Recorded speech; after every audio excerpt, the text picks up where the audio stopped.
하나님께 영광의 박수를 올려드리겠습니다. 사랑하는 성도 여러분, 새해 복 많이 받으십시오. 우리 옆에 성도들에게 다시 한번 이렇게 새해 복 많이 받으십시오. 우리 함께 인사하겠습니다. 새해 복 많이 받으세요. 그래 인사해가 뭐 새해 복을 받겠습니까? 다시 한번 하겠습니다. 다시 새해 복 많이 받으십시오.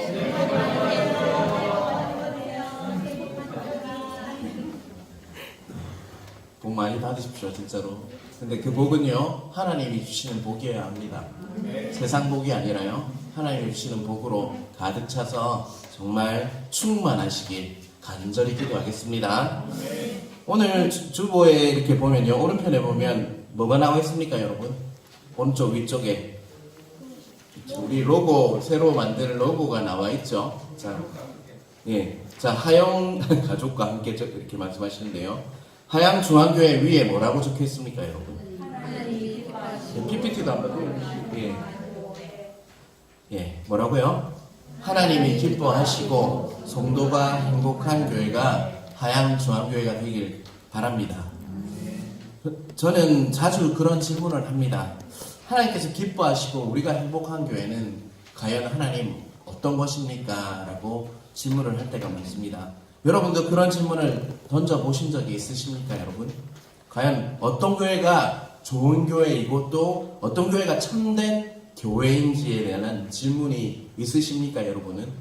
그냥 시간이 되니까 나왔다가 그냥 가시는 겁니까? 아니면 정말 참된 교회가 되고 바른 교회, 바른 말씀이 선포되는 그런 교회를 원하십니까? 어떤 것입니까, 여러분? 오늘 설을 지나고 오셔서 반응이 없네요, 여러분. 저는 나아가 이렇게 나이가 들면서 하나님을 늦게 만났어요. 그래서 저에게 있어서 교회는 아주 애틋한 그런 존재입니다.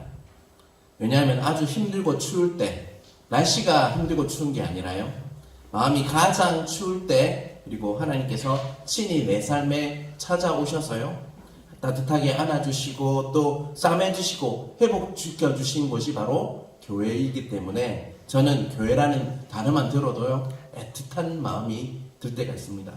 아까 이게 또 찬양을 부른데요, 또 그 마음이 확 올라와가지고 정말 마음이 이렇게 자꾸 눈물이 나서 찬양을 못할 정도로 교회라는 곳은 저에게는 아주 애틋한 존재입니다. 그래서 제가 이 정말 우리 하양중앙교회를 섬기는 것, 이게 참 영광스럽게 이렇게 생각하고 있습니다. 저희 같은 정말 연약한 존재가 이렇게 하양중앙교회를, 아름다운 하양중앙교회를 섬길 수 있어서 하나님께 항상 영광스러운 마음이 많이 들고 있습니다. 여러분들도 처음 신앙이 이렇게 잉태되고 은혜 받았던 곳이 어디예요, 여러분? 혹시? 하양중앙교회도 있을 거고 또 다른 교회도 있을 겁니다. 어렴풋이 그리운 모습으로 여러분 그 모습이 남아 있을 거예요. 아마 우리 교회 성도분들은요, 특별히 우리 하양중앙교회에서 그런 하나님과의 추억들이 많이 남아있다라고 저는 생각합니다. 하지만 제가 지금까지 이야기했던 건요, 이런 식의 접근은요, 어찌 보면 지극히 개인적이고 어찌 보면 이상적인 교회의 모습을 묘사한 것이라고 할 수 있습니다. 어떤 교회는요, 사람을 만족시키고 사람이 기뻐하는 교회가 있을 수 있어요. 하지만 어떤 교회는요, 하나님을 만족시키고 하나님이 기뻐하는 교회가 있다는 것입니다, 여러분. 사랑하는 성도 여러분, 우리가 섬기고 만들어가는 교회는요, 내가 만족하고 내가 기뻐하는 교회가 되어야할까요? 아니면 하나님이 만족하고 하나님께서 기뻐하시는 그런 교회가 되기를 원하십니까? 후자입니까? 전자입니까? 후자입니까? 정말 그러십니까? 오늘 우리는요, 하나님 말씀을 통해서요, 하나님께서 기뻐하시는, 만족하시는 교회의 모습은 과연 어떠한 교회인지를 깨닫길 원합니다. 하나님께서 이런 교회가 내가 기뻐하는 교회다라는 그런 모습을 직접적으로 묘사한 그 교회가 바로 초대교회로 돌아가라는 말을 많이 들어보았죠, 여러분? 그 두 교회가 있는데요, 예루살렘 교회와 또 한 가지 안디옥 교회입니다. 저는 좀 사도행전 읽으면서 안디옥 교회를 참 사랑해요. 여러분, 그 두 교회 중 오늘 우리는요, 제가 말씀드렸듯 안디옥 교회의 모습을 말씀을 통해서 보길 원합니다. 왜냐하면 요즘 우리 시대가요, 우리가 살고 있는 시대가 아주 흐름이 어떻습니까? 빠르죠? 그리고 또 공격적이에요. 그리고 또 더욱더 글로벌화되고 있습니다. 제가 부산에서 사역하다가 이곳에 왔잖아요. 부산에 나가보면요, 그 남포동이나 지나가다 보면 외국 사람들이 정말 많다는 것을 느낄 수가 있습니다. 아, 정말 우리나라도 이제 많은 외국인들이 와서 머물다가 가는 곳이 바로 우리나라가 되었구나라는 것을 느낄 때가 참 많다는 것이죠. 그런데 안디옥 교회가 바로 아주 공격적이고 흐름도 빠르면서 글로벌한 교회가 바로 안디옥 교회의 모습이라고 할 수가 있습니다. 먼저 안디옥 교회의 역사적 배경을 한번 볼까요? 사도행전 11장 19절에서 21절을 보시길 원합니다.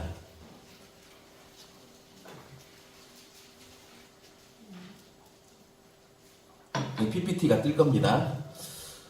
자, 사도행전 11장 19절에서 21절 보겠습니다. 자, 같이 읽어볼까요? 그때에 스데반의 일로 일어난 환란으로 말미암아 흩어진 자들이 베니게와 구브로와 안디옥까지 이르러 유대인에게만 말씀을 전하는데 그 중에 구브로와 구레네 몇 사람이 안디옥에 이르러 헬라인에게도 말하여 주 예수를 전파하니 주의 손이 그들과 함께 하심에 수많은 사람이 믿고 주께 돌아오더라.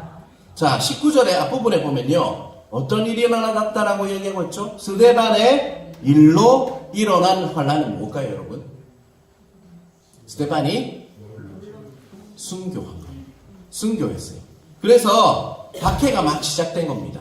근데 그 박해의 범위가 어디를 뛰어넘었냐면 이스라엘을 뛰어넘어서 타지방인 베니게와 구브로와 어디까지 이르렀다고요? 안디옥까지 이르러는 그런 역사가 있게 되었다는 거예요. 그리고 20절에 이르러서는요, 그 박해로 인해서 복음이 유대인에게 뿐만 아니라 어디라고요? 헬라인에게도 전파되었다라고 말씀하고 있는 것이죠.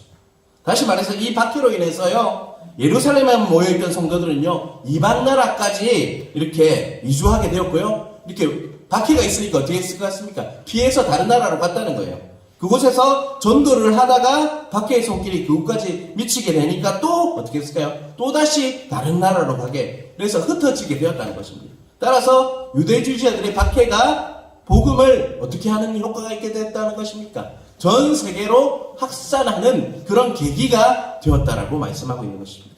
이처럼 하나님의 손길, 하나님의 섭리는요, 인간이 전혀 상상하지 못할 그런 방법으로 역사하게 되었다라고 성경은 말씀하고 있는 것입니다. 이에 예루살렘 교회는요, 11장 22절 한번 띄워주시겠어요? 예루살렘 교회가 이 사람들의 소문을 듣고 바나바를 어디에 파송했다고요? 안디옥까지 보내니라고 말씀하고 있습니다. 11장 22절 다시 한번 읽겠습니다. 예루살렘 교회가 이 사람들의 소문을 듣고 바나바를 안디옥까지 보내니, 그 복음 전파의 소문을 듣고요, 그 예루살렘 교회가 누구를 파송했다고요? 안디옥 교회로 바나바라는 사람을 보내었다라고 말씀하고 있는 것이죠. 예루살렘 교회가 평가하기에 바나바가 안디옥 교회에 가장 적합한 인물이구나, 이 사람을 보내야 되겠다라고 생각을 하고 누구를 보냈다고요? 바나바를 안디옥 교회로 보냈습니다. 안디옥과 가까운 그 바나바의 출신은요, 구브로에서 태어났습니다.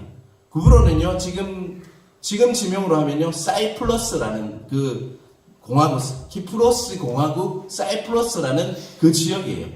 구브로 섬 위쪽은요, 그 구브로 섬이 여기 있고 위쪽에는 뭐가 있냐면 터키가 있습니다.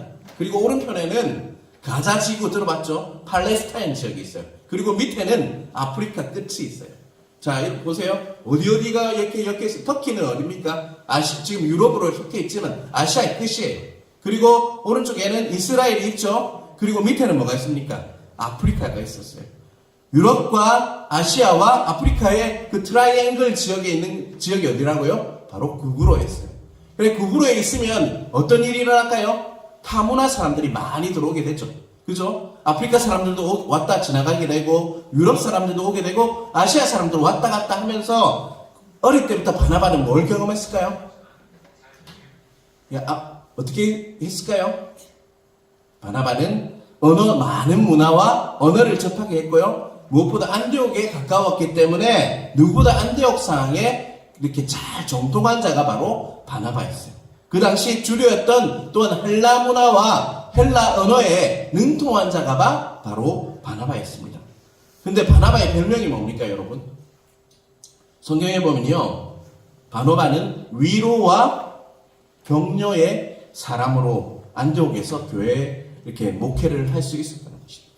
그는요, 혼자서도 안디옥 교회를 목회를 잘할 수 있는 능력을 갖추고 있었어요. 근데 그것에 만족하지 않고요, 그는 어떻게 했냐면 사도행전 11장 25절 26절을 한번 띄워주시겠어요? 사도행전 11장 25절 26절 제가 같이 읽겠습니다. 바나바가 사울을 찾으러 다소에 가서 만남에 안디옥에 데리고 와서 둘이 교회에 1년간 모여 있어 큰 무리를 가르쳤고 제자들이 안디옥에서 비로소 그리스도인이라 일컬음을 아멘. 자, 바나바는 혼자서도 충분히 목회를 잘할 수 있는 사람이었어요. 그런데 아무리 뛰어난 사람이라도 약점이 있을까요, 없을까요, 여러분? 여러분 약점이 하나도 없으신 분입니까, 여러분은요? 저도 약점이 참 많습니다. 근데 그것을 메꾸기 위해서 누구를 불렀다고요? 25절에 바나바가 사울을 찾으러 다소에 갔어요. 그리고 그를 데리고 왔다는 겁니다. 그리고 둘이 1년간 모여 큰 무리를 가르쳤고 제자들이 안디옥에서 비로소 뭐라고 일컬음을 받았다고요? 그리스도인. 우리를 그리스도인이라고 부르잖아요. 이 말이 처음 탄생한 곳이 바로 어디입니까? 안디옥 교회였다는 거죠. 그런데 그거는 자신이 혼자 한 게 아니라요, 어떻게 했다고요? 정말 동역자와 함께 사역을 할 때 자신이 부족한 점을 누가 메꿔줬을까요? 바울이 메꿔주었을 때 그런 일이 일어났다는 것을 잊지 마시길 바랍니다. 신앙생활에 있어서 절대로 독불장군은 없습니다. 동역자와 함께 해야 하고요, 동역자들과 함께 기도할 때 정말 옳은 사역이 될 수 있다는 것입니다. 그래서 담임 목사님, 제가 혼자서 사역한들 잘할 수 없어요. 어떤 일이 일어날까요?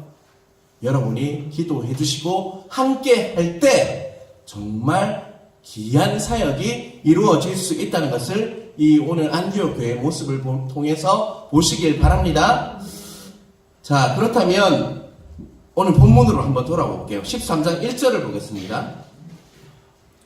자, 13장 1절 우리 한번 같이 읽어볼까요? 안디옥 교회에 선지자들과 교사들이 있으니 곧 바나바와 니게를 아는 시몬과 구레네 사람 루기오와 분봉한 헤롯의 젖동생 마나행과 및 사울이라. 자, 오늘 본문 13장 1절에요. 안디옥 교회의 지도자는 누구라고 말씀하고 있죠? 안디옥 교회에 누구가 있으니, 누구가 있다고 했어요? 선지자와 교사들이 이렇게 있다라고 이야기했어요. 그들이 리더였어요. 자, 오늘 본문에 말하는 선지자는요, 구약시대에 말하는 그 선지자가 아니었습니다.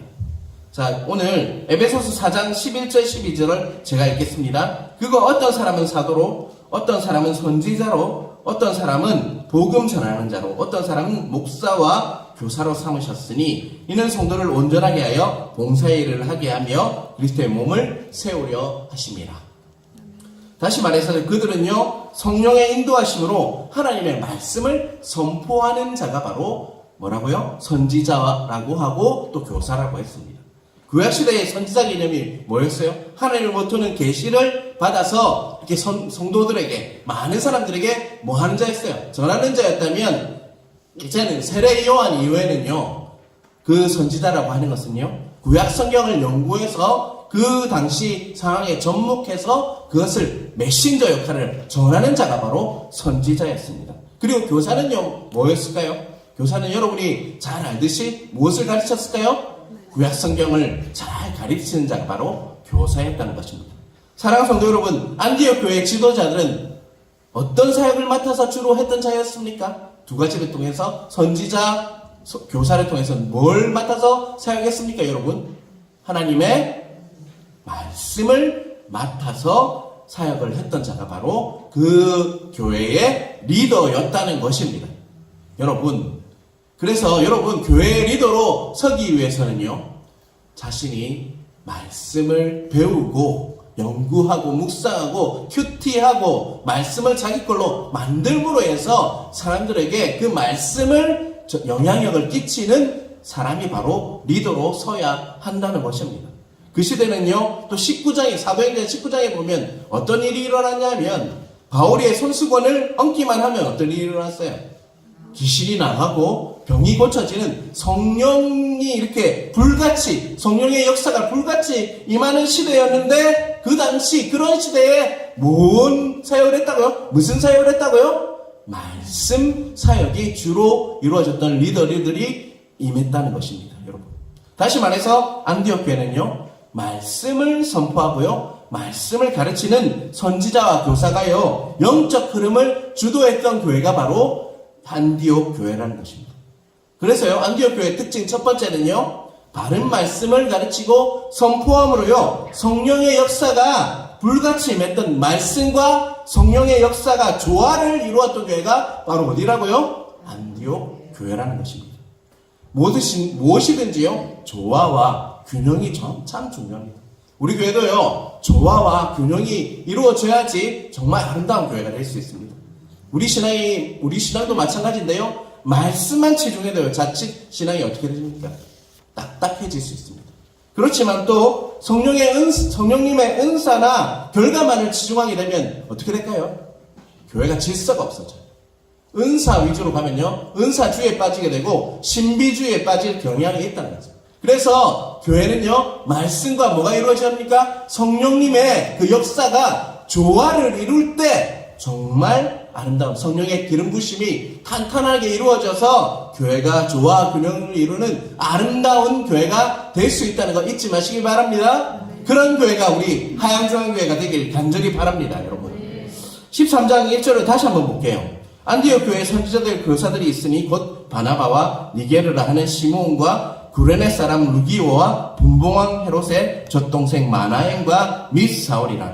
자, 사람들의 이름이 많이 나오죠. 안디옥 교회에 어떤 사람들이 있었든지 그 구성원의 면모를 잘 알 수 있는데요, 안디옥 교회 지도자들의 면모를 보면서 저는 참 이 교회 참 멋진 교회다 라는 걸 이렇게 말씀을 연구하다 보니까 이 사람이 어떤 사람인지를 알고 보니까요, 그 멤버들이 너무 멋진 거예요. 여러분, 얼마 전에 아시안컵 축구가 끝났지 않습니까? 손흥민, 이강인, 김민재, 황희찬, 이런 정말 유럽에서 뛰는 그런 친구들이 모여서 이렇게 아시안컵을 제패할 수 있거나 했지만 아쉽게 졌잖아요. 그런데 그러한 드림팀이 오늘 안디옥 교회 구성원이라고 할 수 있습니다. 바나바는 조금 전에 우리가 설교 서두에 말씀드렸지만 어떤 자였습니까? 위로와 격려의 사람이었습니다. 그리고 또는 그는요, 그 사도행전 4장에 보면요, 밭을 팔아 성도들을 보탤 만큼 굉장한 부자였습니다. 그로 출신으로 또 헬라어 문화에 능숙한 자였고요, 또 격려와 위로의 아버지로서 모든 것들을 다 갖춘 그런 리더였습니다. 그래서 어떤 사람을 만나면요, 이 사람을 만나면 그 사람은 위로가 되고 힘이 되는 사람이 있고, 반대로요, 만나고 싶지도 않고요, 피하고 싶은 그런 사람이 있잖아요. 여러분은 어떤 사람입니까, 여러분? 바나바와 같이 위로와 격려, 사람을 세우는 사람으로 이렇게 좀 쓰임받으시길 간절히 바랍니다. 5명 중 가장 먼저 바나바의 이름이 언급되었다는 말은 그 교회의 리더가 누구였다는 거예요? 바나바였다는 것입니다. 그리고 두 번째 또 누구였죠? 누가 있습니까? 사울이라고 하는 바울이죠. 바울은 또 어떤 사람입니까? 다소에서 태어났죠. 그리고 그는요, 굉장한 학자였어요. 정말 말씀을 정말 잘하는 학자였다는 것이죠. 오늘 말로 하면 박사학위가 몇 개가 있는 그런 정말 말씀에 탁월한 학자가 바로 누구였다고요? 바울이었죠. 그리고 니게르라는 사람이 나와요. 니게르라는 단어는 라틴어인데요, 혹시 니그로라는 이야기 들어보셨어요? 그건 누구를 뜻합니까? 흑인, 아프리카 흑인을 영어로 니그로로 하는데 그 말이에요. 그는 검다는 뜻으로 아프리카 사람이라는. 니게르 시몬이라는 사람은 그의 태생이 어디였다고요? 얼굴이 감은 아프리카 사람이었어요. 또 구레네 사람 루기오도 북아프리카 사람인데요, 그는 유대인이었어요. 그는 북아프리카에 있는 유대인 교포 2세 정도가 될 수 있습니다. 그리고요, 마나엘이라는 사람이 나옵니다. 그런데 마나엘 앞에 뭐가 있죠? 헤롯의 젖동생이라는 말이 나옵니다. 젖동생이 무엇입니까, 여러분? 어릴 때부터 헤롯과 같이 젖을 먹었던 사람, 어릴 때부터 그와 같이 컸던 사람이란 말이죠. 바로 그 헤롯은요, 세례요한의 목을 쳤던 바로 그 헤롯이에요. 그 사람은요, 교회로부터 어떤 취급을 받았을까요? 어찌 보면 처음에 들어왔을 때 헤롯과 젖동생이라고 했을 때, 야, 교회가 좋아했을까요? 세례요한의 목을 친 사람이 바로 헤롯이에요. 그런데 어릴 때부터 같이 자랐던 젖동생이었던 그 사람을 어떻게 했을 것 같습니까, 여러분? 미워했겠죠? 얼마나 미워했겠습니까? 그런데 그 헤롯의 젖동생인 마나엘이 어떻게 했다고요? 그 안디옥 교회의 리더로 설 수 있었다. 그 교회는 굉장히 개방적이었던 거예요. 지금까지 안디옥 교회의 지도자 5명의 면면을 이렇게 제가 말씀을 드렸어요. 성경 분명히 우리에게 이렇게 말씀하고 있습니다. 안디옥 교회는요, 백인도 있고, 지금 보면 흑인도 있고, 다양한 인종들이 있는 곳이 바로 안디옥 교회고요. 또 부자가 있다 하면 또 가난한 사람도 있었어요. 그리고 또 지위가 높은, 그래도 헤롯의 젖동생이라고 하면 지위가 낮았을까요? 높았을까요? 높았죠. 정말 지위가 높은 지도자가 있었는가 하면 지위가 상당히 낮은 자도 있는, 그리고 무엇보다 충격적인 것은요, 안디옥 교회는요, 그 대표하는 5명의 지도자는요, 고향이 다 어디라는 것입니까? 안디옥 출신이 하나도 없었다는 것입니다, 여러분. 단 한 사람도요, 안디옥 출신이 끼어있지 않았습니다. 다 외국인이었어요. 다 다른 지방에서 온 자들이었다는 거예요. 그런데 그런 그들이 뭐라고요? 안디옥 교회의 대표적인 리더로 세워진 교회가 바로 안디옥 교회라는 것입니다. 우리나라 같으면 이것이 가능했을까요, 여러분? 자, 예를 한번 들어보겠습니다. 흑인이요. 자, 아프리카 흑인이 이민을 왔습니다. 그리고 청도에 왔어요. 입술이 두꺼워하겠죠, 그죠? 얼굴은 까맣고 한국말이 그런데 잘 배워서 유창하게 합니다. 그런데 신앙도 좋아요. 그러면 우리가 과연 그를 투표해서 안수 집사로 세울 수 있을까요, 여러분? 세울 수 있습니까, 여러분? 아멘이라고 하셨습니다. 예. 교회가 굉장히 개방적이고 그렇게 해야 돼요, 정말. 그런 그를 또 교육자, 담임 목사로 세울 수 있습니까? 아멘이라고 하시는데 솔직히 쉽지 않아요, 여러분. 우리는 아무리 능력이 있어도 나와 다른 사람은 어찌 보면 싫어합니다. 그렇지만 안디옥 교회의 지도자들은요, 배경도 다르고 지위도 다르고 인종이 다르지만 그들은요, 다양성 속에서 리더십을 세워줘서 안디옥 교회를 견고히 세웠다는 거 잊지 마시기 바랍니다. 다양성 속에서 그들은 하나가 되었어요. 서로의 다름을 인정하고요, 하나가 되는 교회가 정말 아름다운 교회입니다. 그런데요, 하나가 된다는 말은요, 획일화하는 게 아니에요. 그 말은요, 다양성을, 서로의 다름을 인정하는 겁니다. 여러분, 정말 옆에 있는 지체들을 한번 보시길 바랍니다. 똑같습니까, 여러분은? 내 안에만 봐도 참 다릅니다, 여러분. 여러분은 어떻습니까? 그런데요, 우리가 참 못하는 게요, 저 사람이 나하고 똑같아져야지 좋은 거라고 생각해요. 그게 아니라요, 성경은 다름을 인정하라고 하십니다. 그리고 그 안에서 연합하기를 원하시는 것이 교회의 모습입니다. 왜요? 그의 머리는 누구시죠? 예수 그리스도시기 때문입니다. 예수 그리스도를 꼭지점으로 만나면요, 우리는 연합할 수 있습니다. 그것이 바로 교회입니다. 한 지체가 빠지면 되지 않는 것이 바로 교회라는 것이죠. 한 지체로 아프면 같이 아파야 하고, 정말 그분이 기쁘다면 같이 기뻐하는 것. 정말 한 지체가 내 마음에 들지 않는다고 해서 배격하는 것이 아니라 그 사람을 이해하려고 하는 것이 바로 교회라는 것입니다. 자, 은사도 다 다르게 주셨어요. 고린도전서 12장 8절에서 11절 PPT로 한번 같이 읽겠습니다. 어떤 사람에게는 성령으로 말미암아 지혜의 말씀을, 어떤 사람에게는 같은 성령을 따라 지식의 말씀을, 다른 사람에게는 같은 성령으로 믿음을, 어떤 사람에게는 한 성령으로 병 고치는 은사를, 어떤 사람에게는 능력 행함을, 어떤 사람에게는 예언함을, 어떤 사람에게는 영들 분별함을, 다른 사람에게는 각종 방언 말함을, 어떤 사람에게는 방언을 통역함을 주시나니 이 모든 일은 같은 한 성령이 행하사 그의 뜻대로 각 사람에게 나누어 주시는 것이니라. 아멘. 어떤 사람은요, 기도를 잘 하시는 분도 있어요. 어떤 분들은 정말 그 사람과 교제하면 회복이 되는 사람이 있어요. 또 어떤 사람은요, 밑에서 잘 보이지 않지만 잘 섬기는 사람이 있습니다. 다 은사가 다르게 주셨다는 것입니다.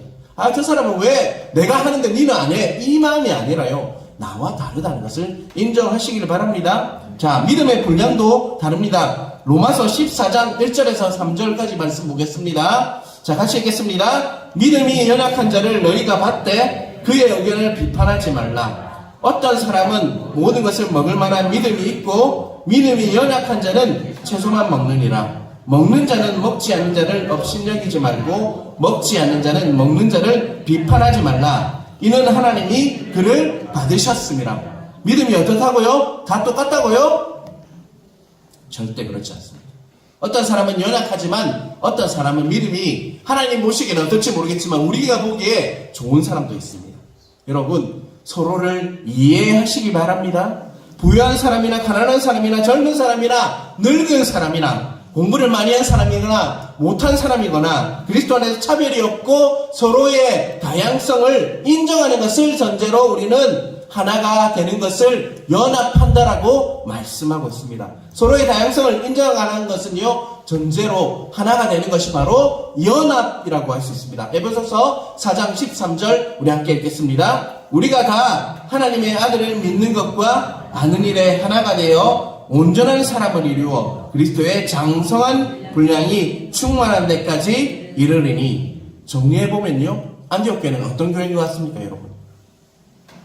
두 번째, 첫 번째는 말씀, 성령의 불같은 역사가 있음에도 바른 말씀이 선포되었던 교회가 바로 안디옥 교회였다면, 두 번째는요, 다양성 속에서 뭐 하는 교회요? 하나가 되는 교회가 바로 안디옥 교회였습니다. 그렇다면 안디옥 교회는 어떻게 하나가 될 수 있었을까요, 여러분? 자, 그 해답은요, 오늘 보았던 사도행전 13장 2절 앞부분을 보면 알 수 있어요. 자, 짧은데 한번 같이 읽어볼까요? 주를 섬겨 금식할 때 성령이 이르시되. 그들은요, 어떤 일이 있어서 금식했던 것이 아니라요, 평소에 하나님의 뜻을 알고 섬기기 위해서 금식하고 기도로 나아갔다는 것입니다.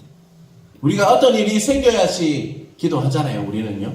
그런데 누가 아프고 관계가 틀리고 자녀에게 일이 생겨서 기도하는 것이 아니라요, 언제요? 평소에 하나님의 뜻이 무엇인지 하나님을 알기 위해서 기도하는 교회가 바로 안디옥 교회였다는 것이죠. 안디옥 교회는요, 평소에 주를 섬기고요, 하나님의 뜻을 알기 위해서 금식하며 그들은 기도했다는 것입니다. 다시 말하면요, 그들의 목표는 뭐였을까요, 여러분? 하나님과의 친밀함이었습니다. 하나님과 친밀함을 유지하기 위해서 금식과 기도를 했던 교회가 바로 안디옥 교회였어요. 그러다 보니까 어떤 일이 일어났을까요? 하나님 뜻이 무엇입니까? 서로를 미워하는 겁니까? 차별하는 겁니까? 사랑하는 것이죠. 그러므로 인해서 연합할 수 있는 교회가 바로 안디옥 교회였다는 것입니다. 지금까지 세 가지를 정리했습니다. 성령의 뜨거운 역사와 바른 말씀이 가르침이 있는 교회가 어디였다고요? 안디옥 교회. 또 다양성 속에서 하나 되는 교회가 바로 안디옥 교회였어요. 또 세 번째는요, 철저하게 성령님의 인도하심을 따랐던 하나님과 친밀함이 우선순위가 되었던 교회가 바로 안디옥 교회였습니다. 마지막으로 한 가지 또 덧붙이자면요, 넷째, 안디옥 교회는 선교적인 교회였습니다. 안디옥 교회가 단순히 해외 선교 나간다는 게 아니라요, 안디옥 교회는 하나님 나라 중심, 또한 우리 교회만 잘 되는 교회가 아니라요, 다른 교회도 볼 수 있는, 다른 이웃도 볼 수 있는, 다른 지역도 볼 수 있는 교회가 바로 안디옥 교회였다는 것이죠. 여러분, 우리가 사도신경을 외울 때 거룩한 뭐라고 합니까? 공회. 거룩한 교회는요, 개역 개정 성경을 보면 뭐라고 되어 있냐면 거룩한 공교회라고 되어 있습니다. 여러분, 우리가 매일 신앙 고백할 때 거룩한 공교회라고 얘기하지 않습니까? 예배 때마다 고백하지 않습니까? 그 말은요, 우리 교회만 잘 된다는 말이 아니에요. 다른 교회도 우리가 함께 하나님 나라를 바라보면서 함께 나아간다는 것입니다. 안디옥교회는요, 리더십의 교회의 기둥 같은 바나바와 바울을요, 자, 13장 2절 3절을 한번 볼까요? 자, 같이 읽겠습니다. 주를 섬겨 금식할 때 성령이 이르시되 내가 불러시키는 일을 위하여 바나바와 사울을 따로 세우라 하시니 이에 금식하고 기도하며 두 사람에게 안수하여 보내니라. 자, 안디옥 교회가 굳건히 세워졌어요. 그런데 갑자기 어떤 일이 평소에 기도했지 않습니까? 금식하고 기도하는데 성령님이 그들을 파송하라고 했어요. 그 주축이 누구였죠? 바나바와 바울이었어요. 여러분, 이런 교회가 과연 얼마나 있을까요, 여러분? 예를 들어서요, 개척했어요. 근데 개척해가지고 부흥이 되었어요. 교회가 견고히 세워졌습니다. 그런데 담임 목사와 수석 부목사를 파송하는 교회, 그런 교회 잘 있습니까, 여러분? 서로 안 보내주려고 하죠. 목사님 떠나면 안 돼요. 막 울고 난리 나잖아요, 여러분. 그런데 성령님께서 기도하는데 그런 마음을 주셨는데 어떻게 했습니까? 순종했죠. 그냥 우리 교회만 잘 되는 것이 아니라 주님의 뜻을 묻고 개교의 중심이 아니라 공교회, 모든 교회를 위해서 파송해서 교회를 개척했던 교회가 바로 안디옥 교회였습니다. 여러분, 지금 한국 교회가요, 역사상으로 어떤 때보다 도마질 당하고 있어요. 도마 위에 올려져서 칼질을 당하고 있는 것이 바로 한국 교회입니다. 그래서 이런 이야기를 들어봤어요. 교회는 답이 없다라는 이야기를 많이 들었습니다. 하지만요, 안디옥 교회의 모습을 통해서 답을 얻어야 합니다, 여러분. 성령님께서 불처럼 임하고요, 바른 말씀이 선포되어서요, 바른 가르침이 있을 때 교회는 흥왕하게 되어 있습니다. 또 철저하게 성령님의 인도하심을 따랐던 하나님의 친밀함이 우선순위가 될 때요, 그 교회는 하나님의 뜻에 따라서 하나님이 기뻐하시는 교회로 사용될 수 있다는 것이죠. 예수 그리스도를 머리로요, 하나됨, 다양성을 인정하면서 하나 될 때 그 교회는 또 정말로 하나님이 기뻐하시는 교회가 됐다는 것입니다. 또 무엇보다 중요한 것은 선교적 교회가 되어야 한다는 거죠. 우리 교회만 잘 먹고 잘 사는 것이 아니라요, 다른 교회, 다른 지역사회, 지역 세상을 섬기는 그런 교회가 하나님께서 원하는 교회라는 것입니다. 그 모습이 바로 안디옥 교회의 모습이라고 할 수가 있습니다. 우리 하양교회가요, 완전하진 않지만요, 그런 교회로 사용되길 주님의 이름으로 축원합니다. 제가 설날 동안 아버지를 모시고 와서 우리 집에서 예배드리고 설날을 보냈어요. 처음에는 제가 내려가려고 했는데 주일 설교를 준비해야 되기 때문에 제가 이렇게 남아서 이렇게 준비했었는데 이 말씀을 준비하는데 마음이 너무나 뜨거웠어요. 우리 하양교회가 완전하지는 않습니다. 연약한 부분이 많습니다.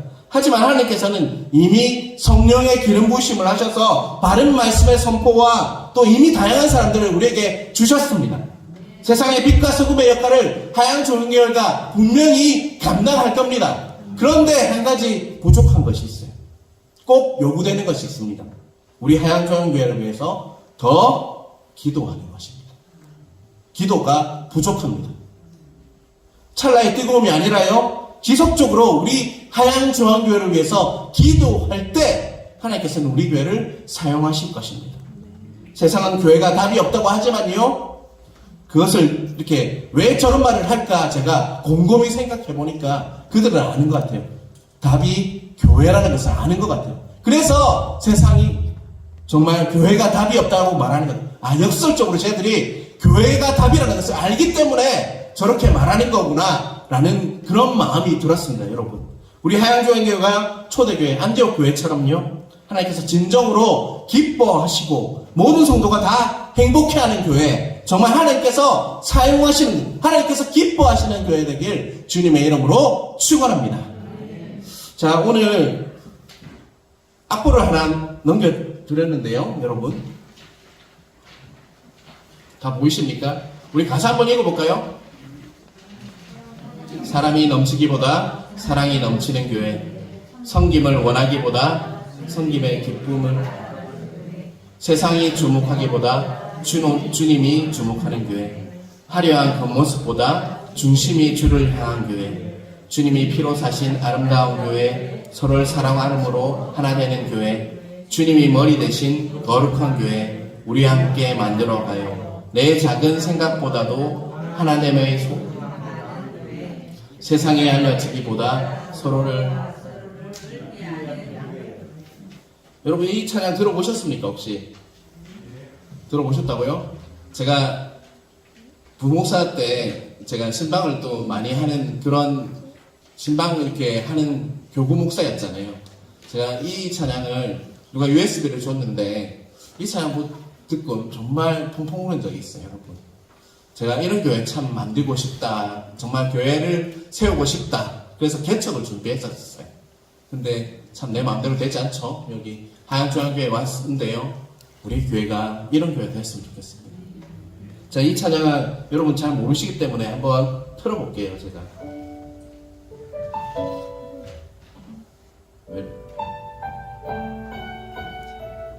들리십니까?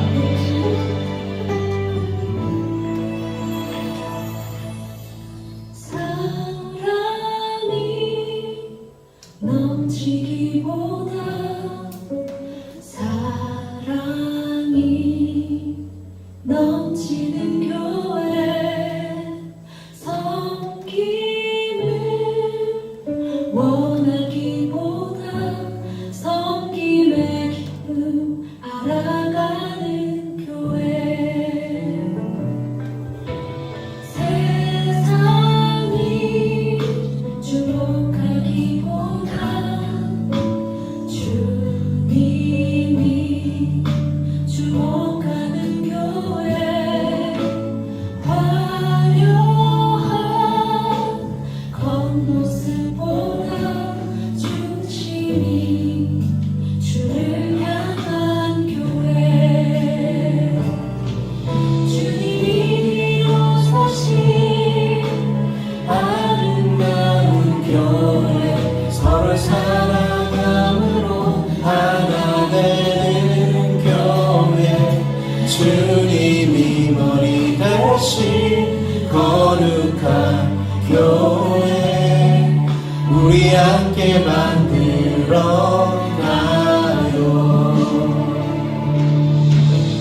내 작은 생각보다도 하나됨의 소중함하는 교회, 세상에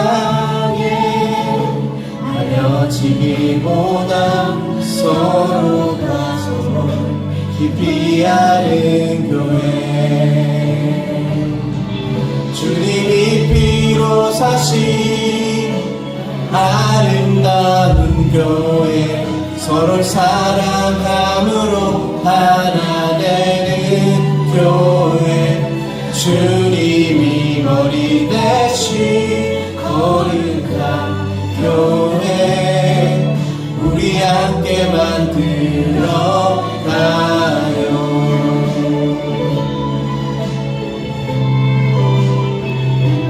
이런 교회를 함께 만들어 가시길 바랍니다. 같이 부르겠습니다.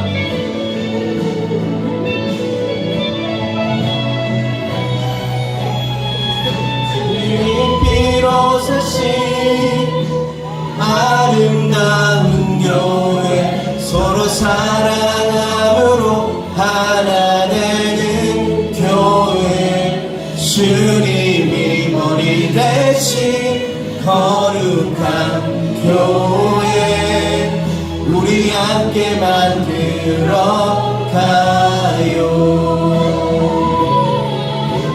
이미 피로 사신